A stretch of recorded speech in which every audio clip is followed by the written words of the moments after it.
Dank Deos, rapper Dank Deos, who appeared on The Breakfast Club a few weeks ago, needed a larger chair to sit in for her interview.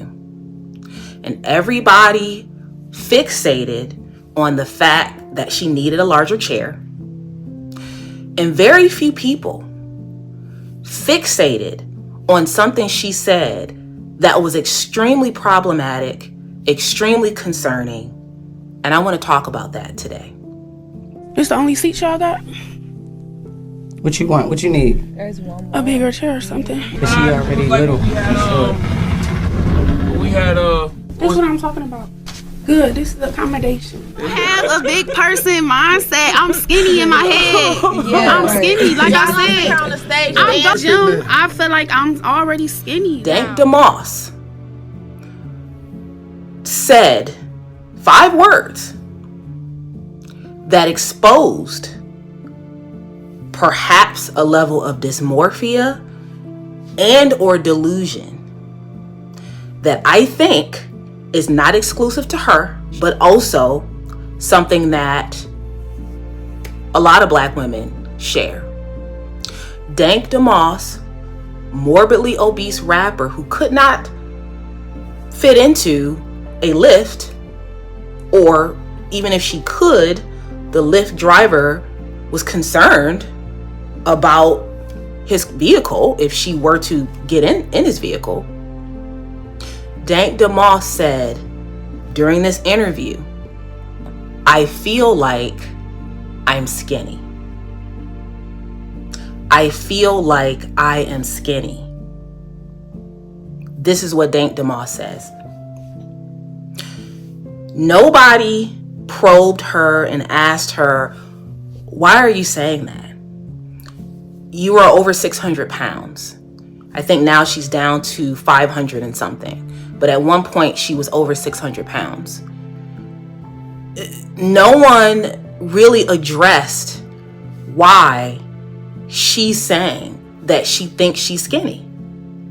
Everybody talked about her needing the large sectional chair, which she needed, but they ignored the fact that Dank Deos, in her mind, believes that she's skinny. She was not joking. It was not a figure of speech. She was being serious. And I know I am not a medical professional. I'm not a mental health professional. I cannot diagnose anybody with anything.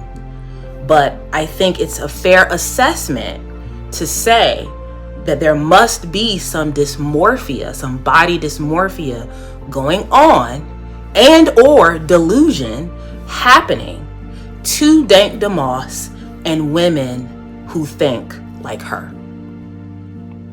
This is something that we downplay in the Black community. This is something that Black women downplay, is the level of body dysmorphia that goes unchecked. And so I'm making this video to highlight the complexity of the Black woman's body. You guys know I don't shy away from talking about Black women's bodies. I want to tie this into another conversation that is not happening, right? And if it is happening, where is it happening? I want to talk a little bit about Lizzo, because we all know that Lizzo now is back out here making music. She recently put out a music video. She's losing weight. In my opinion, she looks good. She's still on a weight loss journey. But someone said, and I don't know who said this, I believe it was a content creator. Someone said maybe a year ago that the only way that people will respect Lizzo again after her big scandal that happened, the only way that Lizzo will garner respect of the public is if she loses weight. Now, I can't remember who said that, but I thought that was a real statement, because if you guys have followed my channel, you know that I have covered Lizzo several times, and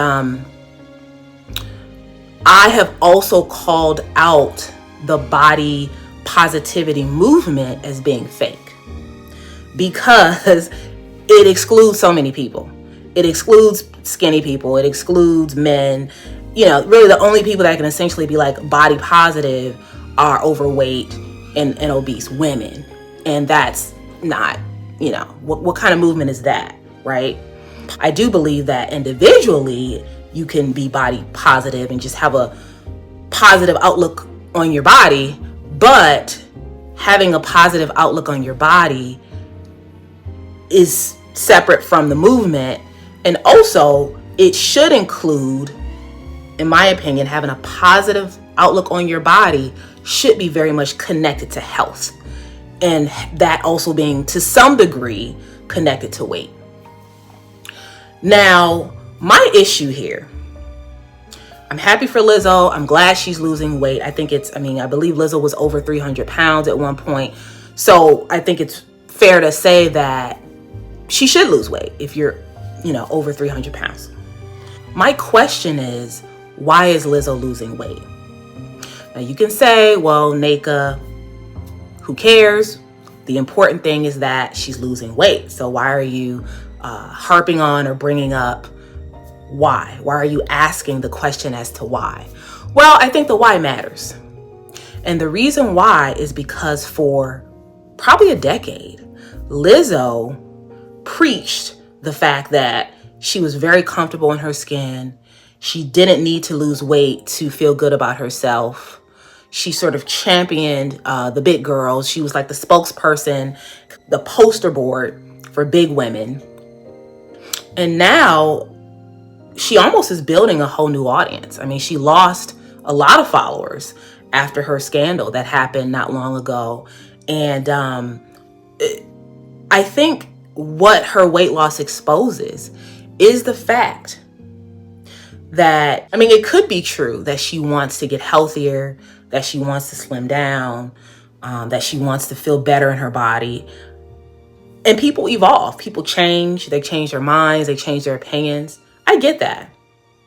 But we also have to acknowledge that people respect people who are fit. The more fit you are, or the more fit you look, the more healthy you look, the smaller to some extent you look, that look is going to garner more respect. Now, I didn't say that people who look like that deserve more respect, but the way our minds work as humans, we tend to value what we consider beautiful and what we consider healthy. And so I think it is a fair assessment that Lizzo is losing weight, not necessarily because she thinks it's the healthy thing to do, but more so it is the profitable thing to do. Because after her scandal, after losing so many followers, she needs another gimmick. This is my opinion. So two things are true here. One thing that is true is that Lizzo should lose weight. Another thing that is true is that Lizzo needs to lose weight, not necessarily for her health, but for her career, because that is her way of gaining the public's respect. Because people, unfortunately, are shallow. And if somebody looks good, if Lizzo walks in the room and is half of her size, people will forget about the scandalous stuff she did, or allegedly things that she did, and hone in, wow, you look so amazing, Lizzo. Look at your curves. Look how snatched your waist is. Oh my goodness, you look so good. That is how people are. Let's just face it. And so, to be honest, if we're being honest, we have to accept the fact that Lizzo's weight loss exposes the gimmick, that the pandering. she was big and was probably told to remain big to help her career. And when it no longer served her to be big, like now it doesn't serve her to be big because she's trying to be liked. Now she's getting small. And the question I have is, what does Lizzo really believe? And don't say, oh, well, it doesn't matter as long as she's getting healthy. No, the why does matter, because this is how, as people, as consumers, we continue to get bamboozled by these celebrities who convince us that they care about all of these things that they really don't care about. Did she ever really care about the body positive movement? Did she ever care about big girls? Did she ever care about any of that? Or was she just trying to be known for that? Because that was, let's be honest, I'm not a huge fan of Lizzo's music. Most of us, many of us are not a huge fan. I mean, Lizzo does have a fan base, but a lot of people that watch me, I assume, may not necessarily be fans of Lizzo's music. But we know Lizzo for what? Her antics, for being big, for playing the flute and twerking. Oh, you already know I'm in that giddy. You already know I'm in that motherfucking giddy, hoe. I'm in that giddy, bitch. I'm in that giddy, hoe. Yeah.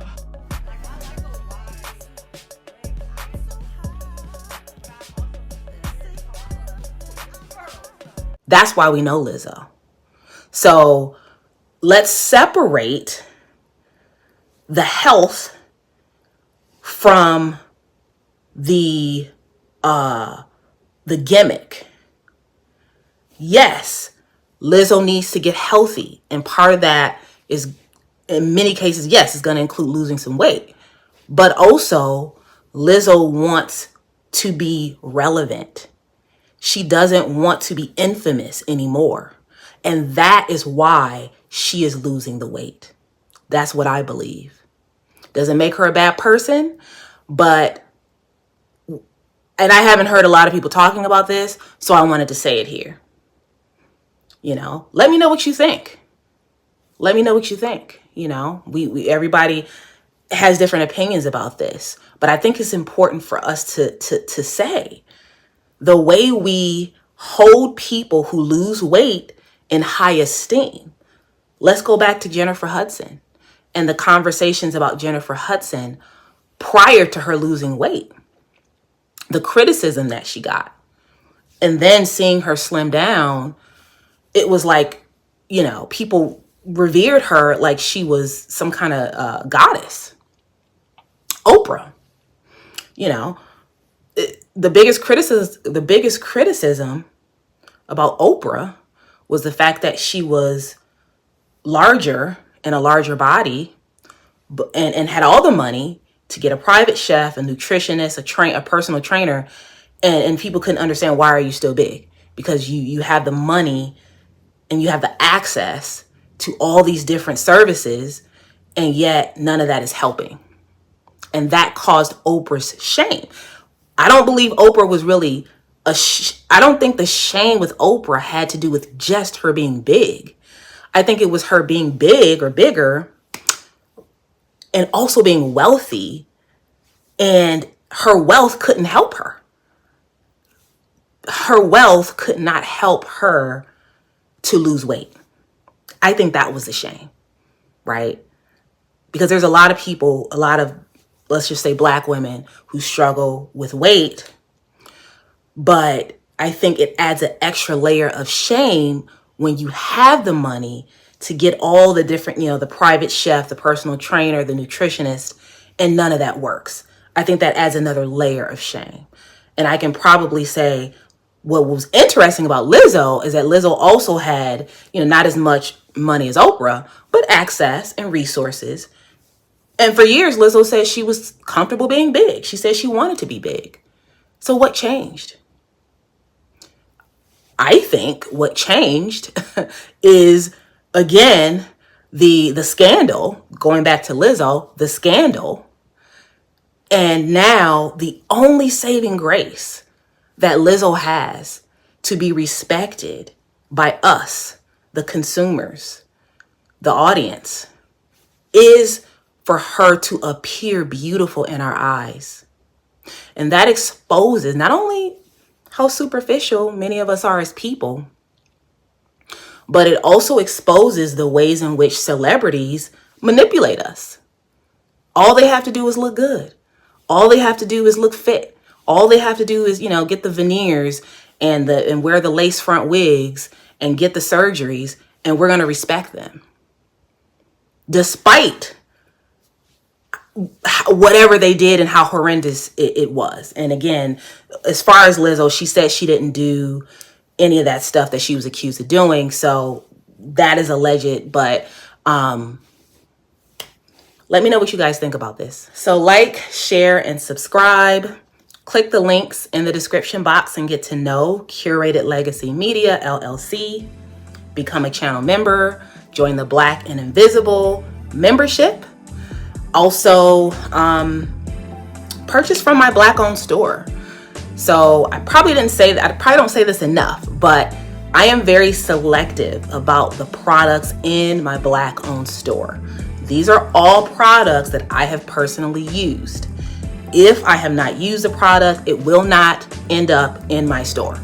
So any soaps, any shea butters, any oils, gel, anything you see there, I have personally not only used, but I still use.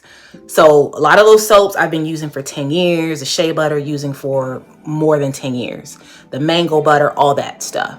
So that is why I set my store up the way I did, not only to promote other Black-owned brands, but also because I believe in the quality of the products that I use. And I think it's very important, especially as Black people, that we take care of our skin, we take care of our hair, and all that. And we need to be mindful about the ingredients in what we use, in what we put on our skin, obviously, in what we put in our bodies. And so keep in mind that everything in my store has been approved by me. And so feel free to click the link in the description box to purchase items from my Black-owned store. I also have books. My favorite books are in my Black-owned store, as well as my own books, if you're interested in my children's book and my book about being an invisible Black woman. Give me a follow on Instagram, and also go to my website. You can click the link down below to my website and put your email in there. My newsletter is a bit late this time of year. I was supposed to put it out back in January, or I think back in December, but I will be putting out a newsletter soon. So if you could go to my website and subscribe so that you can get my newsletter and learn everything that's going on with Curated Legacy LLC, Curated Legacy Media. And I already mentioned my book, but you can also click the direct link to go to my book on Amazon, Memoir of an Invisible Black Woman, if you want to know more about me. I think that's all for now. Stay tuned for more videos.